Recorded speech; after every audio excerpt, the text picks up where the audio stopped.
சட்டமன்றத்தில் அமளி துமிழி இடைநீக்கம்னு பரபரப்பாக இருக்க மாவட்ட செயலாளர் மாற்றம் திடீர்னு நடந்துச்சு. எதுக்குன்னு எம்எல்ஏக்கள் மத்தியில் இன்னொரு பேச்சும் உலா வருதுங்களா. மந்திரிகளும் கலக்கத்தில் இருக்காங்களா சொல்லிக்கிட்டாங்க.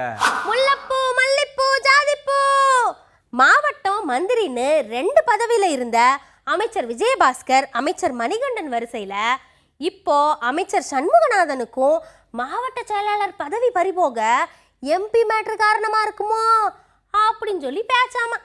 என்னமோ நான் என்னத்த கண்டேன்.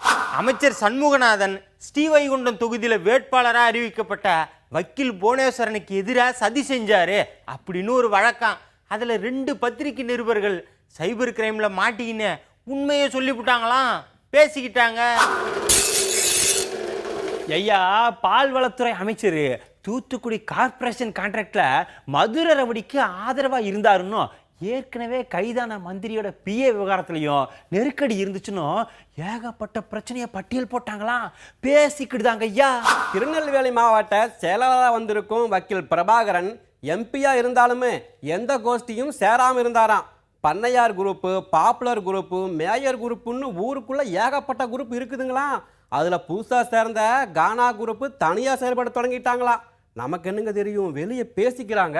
இந்த மாவட்டத்தில் இவங்க தான் பெரும்பான்மையாக இருக்காங்க, அதனால அவங்களத்தான் மாவட்ட செயலாளராக கொண்டு வரணும் அப்படின்னு திமுகவிலையும் அதிமுகவிலையும் எழுதப்படாத விதி உண்டாம். ஆனால் இப்போதைய நியமனங்கள் ஓட்டு கணக்கை மாத்திருச்சான், பேசிக்கிட்டாங்க.